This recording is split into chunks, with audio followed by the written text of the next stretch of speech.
In my video covering refactoring complicated business logic, I made some mistakes, which you noticed in the comments section.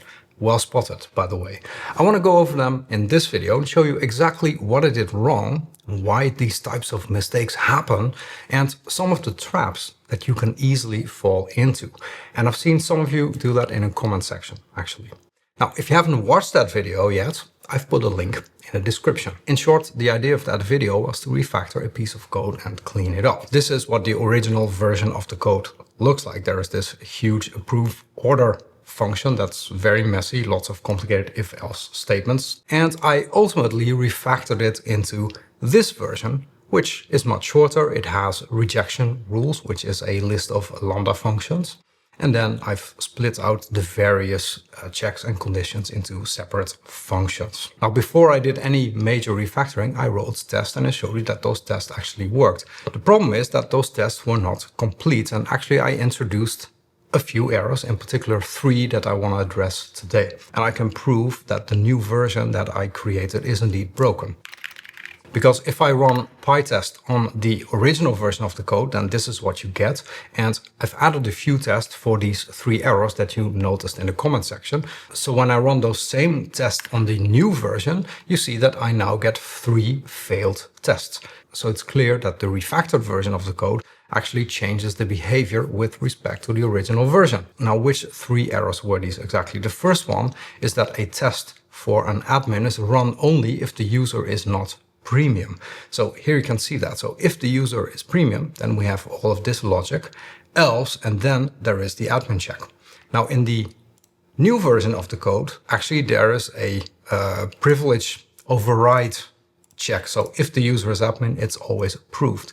But clearly that's not always the case. And I wrote this test for that. So I created a user, a premium user that is also an admin. And then I create some order with an amount, there's no discount, and the EU and the region and the currency are mismatched. So when you try to do that, then actually this order is rejected in the original version of the code. But in the refactored version of the code, this is actually automatically approved, which is a mismatch in behavior. The second problem is that if the user is in the region EU, in the original version of the code, there is no check for negative prices in the items. As you can see here, we have this piece of logic. So if the region is not in the EU, then we check for negative prices. Otherwise, we check if the currency matches. Whereas in the updated code, if you take a look, here you see that there is a lambda function that checks whether any of the item prices is less than 0. And it does this for basically all cases, unless you fail earlier. So also there is a mismatch in behavior. I also wrote a test for that. So that's this third one actually. So I create a user, I create an order, the region currency matches, and then I have an item with a negative price, and I'm going to check that indeed this order is approved, which is the case in the original version. There you see that all the tests pass. The third issue is that if the user is a premium user and not a trial user and then places a bulk order that's under or equal to 1,000, they would be approved in the original version. So that's what you see here. So if there's a premium user, if the order amount is less than 1,000 and the order type is bulk and not a trial, then it returns approved. And that happens even if the order had a discount. But in the final version, actually, you can see that there is a rejection rule that checks whether the order has a discount. So if there is no discount, then it's going to be rejected. So I also wrote a test for that. So that's this one. So I create a user, I create an order with a certain amount, type bulk. The user is not on a trial. I added a discount, and then basically approve order is going to return approved. Whereas in my updated version, it's going to reject it because the has discount is true in the order object. And that's this rejection rule right here. So those are the 3 mismatches. A few other things I noticed in your comments. So one is you noticed that while I was refactoring this whole thing, I had some issues with and or combinations of conditions, in particular this type of thing where we have a combination of and has precedence over or. But overall, it just shows how hard it is to have these kind of complicated and or statement. It's really easy to mess that up. Of course, if you want to avoid that, maybe you can try to split things up. Perhaps we could somehow split this function into two separate functions, one checking the order amount and another checking the order type. Or you can use parentheses like I did here to clarify what the supposed order is. There was also a question about the data structure. So what I did in the final version, in the first version, actually there is no data structure whatsoever. That's just a check for region EU. In the new version, I created a dictionary where I had these tuples, EU to euro, US to US dollar, etc., that map to true. And then I can check whether or not the region has a valid currency. And this is, of course, way easier to extend than the first version. And the question is, why did you use dictionary? Why not something else like a set or something, or a list? Now, there's no particular reason I did this. I think a set would actually also be just fine. And then you can actually simply do a check whether a certain tuple is in the set. So I think if I were to refactor this again, I would probably turn this into a slightly simpler data structure. The most important point, though, is that it helps to come up with these type of data structures because they help you organize the code better. So that was the main thing that I wanted to communicate with that. Another thing you mentioned is that, well, this returns a string, right? It returns approved or rejected, like right here. And I didn't change that. Now, the reason I didn't change that is that I didn't want to change the outside behavior of the function. I still wanted to be able to run the same tests on it. If I change this to a Boolean, well, then that wouldn't work. If I change it to an enum, maybe if the enum values happen to be these string values, but that was the reason why I didn't change that in my refactor. Now, obviously, I think it's better to use something else than a string. I think you should use a Boolean or an enum if you have multiple different approval outcomes. So if I were to further improve this function after the refactor and it's used in only a couple of places, I would probably change that as well. Another thing some of you are wondering about is, why is this a list of lambda functions and why not just the Boolean expressions? You could simply compute all of these Boolean expressions and then there's no need to call the function here. We can just check with any whether the order should be rejected or approved. Now, there's actually two reasons why you might want to set it up this way. The first one is that the lambda function is executed only when we call it here. So for performance reasons, that can be an interesting solution because, for example, we don't have to run this code at all if the amount is not eligible or if the order has a discount, then we can reject early. So there's a performance gain there. Now, probably in this example, it's not a huge thing, so it may not be a good reason to do it. But a second reason why I did this is that I like the idea of separating the specification of the rules from the execution of the rules. That's essentially what's happening here, right? What you see here is the specification. We don't run any of this code. We simply specify what these rules are. And here we actually execute the rules and we check whether the order adheres to that specification. And in terms of design, that is actually a nice thing to do because then this rejection rules list is an object that you can also pass around and you can run it somewhere else, applying it to some other type of object, for example. And that's for me the main reason that I did this. And it's actually a bit of foreshadowing because in a couple of weeks, I'm going to post a video covering the specification pattern, which is exactly this. Now, in that video, I'm going to do some blatant over-engineering. This is child's play related to that. So make sure you're subscribed to the channel. I noticed that like 2/3 of you who are watching my videos are not subscribed. Now, if you subscribe, this actually helps me out a ton because it helps the YouTube algorithm promote my content more and more people can see the videos and learn from them.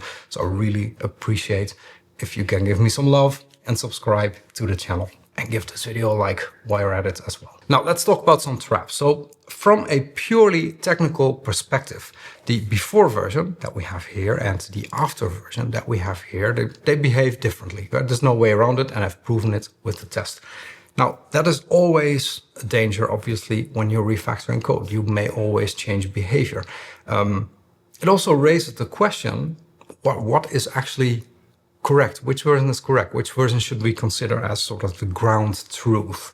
Is that the original one? I think some of you in the comments were making that assumption. Well, you could say that, well, the original code is what you're refactoring, so that is the ground truth. But of course, there is a reason why you're refactoring it. Some things, in my opinion, make more logical sense in the improved version, like admin orders always being accepted, or that an EU order also shouldn't have items with a negative price. The point is that when you're doing refactoring, you're always doing interpretation as well, and you're making assumptions. So does that then mean that the new version is the correct one? I mean, I did make quite a few assumptions in the refactoring process, and not even explicitly. I did not check that this was actually correct. So I don't think we can consider the updated version that I created as the new correct version of the code. I mean, maybe there are other mistakes that we haven't uncovered yet. I mean, who knows, right? So in my opinion, neither the original version nor the updated version of the code, we can really consider that as sort of the truth. Well, then maybe the test represents the truth, right? Because in the test, we basically capture the behavior. And now that I've added these extra tests to check these three logic changes, well, now maybe these represent the truth. But that's also not really the case, because the tests are incomplete. If I run the original set of tests I ended up with in the video, and I also print a coverage report, then you see that these tests together, these are 13 tests, they cover 86% of the code.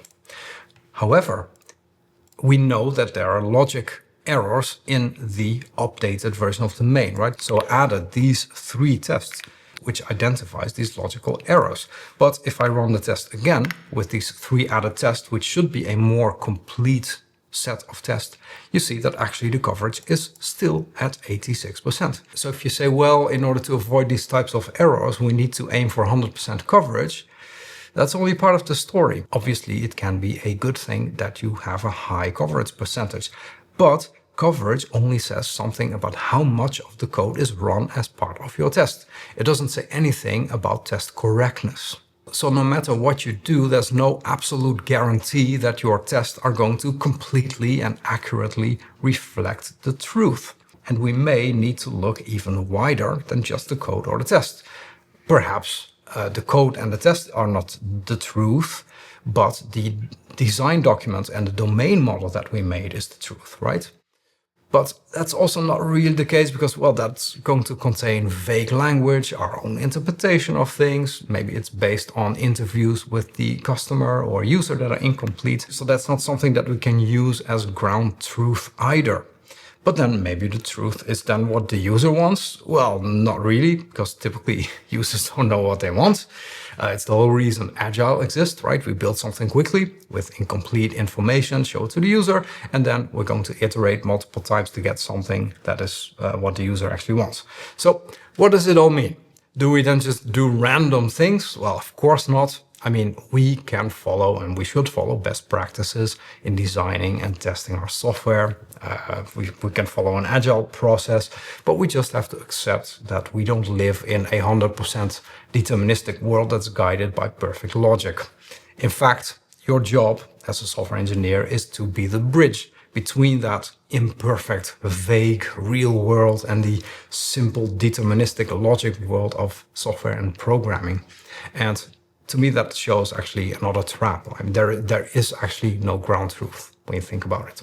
And even if there is one, it will be there only for a really short time until the requirements change. So we have to be careful as developers to not get stuck in too technical thinking. In the end, we're part of a process of trying to understand and specify a domain, interpreting it and codifying it, and then going back to the user with the result. And because of that result, the user changes requirements, or we change our interpretation, which leads to a new version. And on it goes.